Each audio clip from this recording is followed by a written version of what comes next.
আসসালামু আলাইকুম। আজকাল খবর থেকে আমি বাজির চিফ রিপোর্টার বলছিলাম, রাজশাহী থেকে। দর্শকবৃন্দ, আমি যেখান থেকে বলছি এটা হচ্ছে আপনার সিএনবির মোড় বলছে।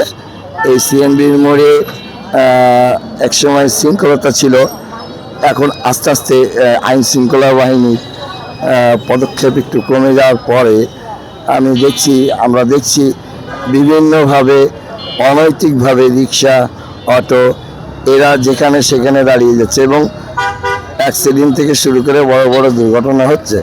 দর্শক কিন্তু আবারও বলি, চলন্ত মানুষেরও সমস্যা হচ্ছে।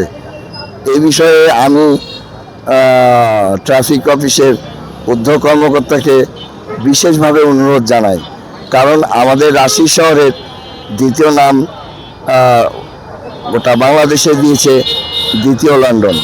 এই নাম থেকে আমরা বঞ্চিত হতে চাই না দর্শকবৃন্দ। তাই আমি বলতে চাই,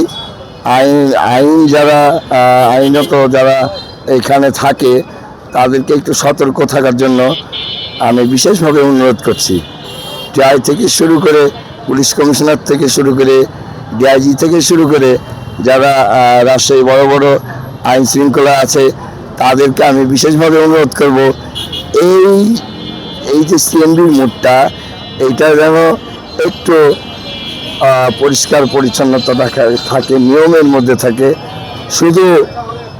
শুধু যে সার্জেন্ট মোটরসাইকেল লাইসেন্স দেখবে, ড্রাইভিং লাইসেন্স দেখবে, হেলমেট দেখবে, এটা তো কাজ না, তার একক আরও কিছু কাজ আছে, এই কাজ থেকে এড়াতে পারে না।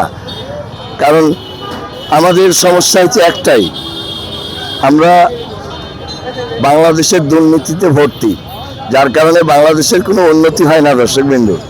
যে আপনারা সম্মুখে আমার ফুটেজে দেখতে পাচ্ছেন, অনৈতিকভাবে অটো দাঁড়িয়ে আছে, অনৈতিকভাবে রিক্সা দাঁড়িয়ে আছে, অনৈতিকভাবে দেখেন আইন শৃঙ্খলা বাহিনী নীরবে সহ্য চুপচাপ দাঁড়িয়ে কোনো দায়িত্ব কর্তব্য পালন করছে না। এটি কি আদৌ কি আর রাজশাহী শহরের ভালো হবে না খারাপ হবে দর্শকবৃন্দু আপনারা ভালো করেই জানেন। আর বেশি কিছু বলবো না আমি দর্শকবৃন্দু, এখানেই আমি শেষ করব। আজকের খবর থেকে আমি বাজিত চিফ রিপোর্টার বলছিলাম, রাজশাহী বিভাগ।